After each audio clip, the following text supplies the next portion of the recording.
Small but mighty, the Sony XZ1 Compact stands out as the most powerful, premium compact smartphone. The screen is only 4.6 inches, and to put that into perspective, I've lined up some popular phones out there that some of you guys might own.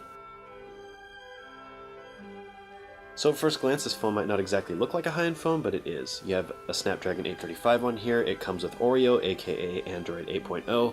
It's IP68, and the battery life is ridiculously good, even though it's only 2700 milliamp hours. That goes a really long way when you have a screen as small as this one. I want to get right into one of the more standout features of this phone. It's got this great, really cool new thing, and it allows you to plug your headphones into what is called a headphone jack. Now, this headphone jack has nothing to do with the charging port, unlike many phones, meaning you can listen to music via a wire, which provides the best quality, and charge your phone at the same time. Can you imagine that? The future is here. Thank you, Sony. Now, the screen is really small, and therefore the resolution is only 720p, but that's plenty sharp for its size, and that actually makes the phone perform a bit faster, again, since there are less pixels for it to worry about with such a small screen. It's a very fast phone, really compact, which is a rare offering these days, and it has all the bells and whistles of most flagship phones. However, on the downside, I think the design looks a little dated, doesn't it?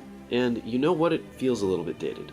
The top and bottom of the phone look like a lot of wasted space. The lock and power button is located in kind of a terrible spot. If you try to put a phone case on here, the phone case companies they really struggle to make this accessible. And the US version of this phone does not have a fingerprint scanner. I think the volume buttons are a little bit awkward. And if I'm being picky, which I am, really picky, I actually feel a little bit silly about this, but it kind of just makes the overall phone feel a little bit cheap to me. The swipe motion to unlock the phone, it always swipes left, no matter what direction you swipe. It just feels like, I don't know why that feels bad, but it bothers me. It just doesn't feel good. But whatever, maybe nobody cares, I don't know, and if you are to use a PIN or password or something like that to unlock the phone, you wouldn't deal with this. So much more importantly though is when you're holding this phone, you really notice the hard edges. It's small so it's easy to hold, but damn, do these corners just kind of want to dig into the palm of your hand.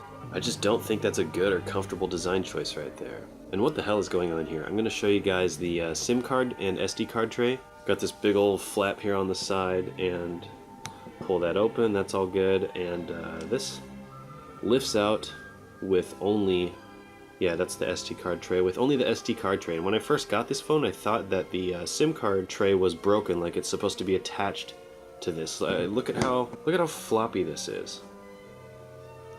I thought there was something wrong with it, especially because the other tray is not attached to this one. It's just, it's in there, and you gotta kind of get a nail in or some other tool if you want to be more professional about it, I guess. But and there it is. And when I pulled that out, I thought that looked broken to me. That doesn't look, it just doesn't quite look right. It's very weird. It's not attached to this thing, and this thing is holding this micro SD card tray so loosely. I thought it was broken, but that's just how these phones come. And it gets even weirder. Now, I don't know if this is normal, if a lot of phones have this. I mean, phones that have the removable batteries, or at least a user removable battery, you can access this kind of information on the inside of the phone, but this one, I don't even know what this information is, but there's this weird little tab here, and it slides out of the phone, and I don't really know what to say about that. I just thought that was really weird. Just really weird, kind of off-putting. When I opened this whole thing up, I was so confused. Like I said, I thought it was broken, and then once I figured out that it wasn't broken, I was just thinking, this is ridiculous. I mean, I guess you're not really going to be opening this stuff very often anyway. It's kind of a one and done sort of thing, but I legitimately thought it was broken, and I think a lot of people would. The funny thing too is that the non-compact, just the standard XZ1 version of this phone, doesn't have an SD card and SIM card tray slot like that at all. I don't know why the compact one does, but who knows, maybe they just had to do whatever they had to do to make this phone as compact as it is. I just thought that that was really weird, and for anybody that thinks that that is broken, it's not. That's just how it is.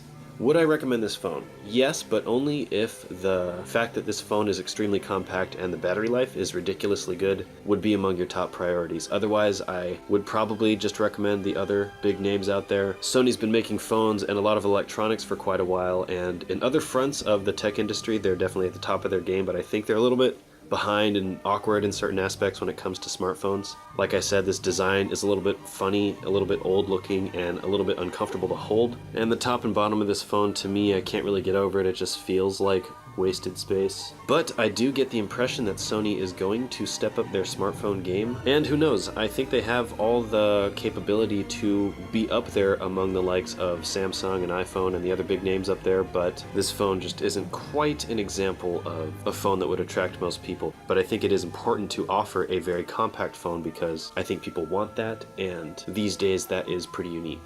So that is the Sony Xperia XZ1. It's kind of funny, XZ1 is just 3 letters, well 2 letters and a number, but it really feels like a mouthful.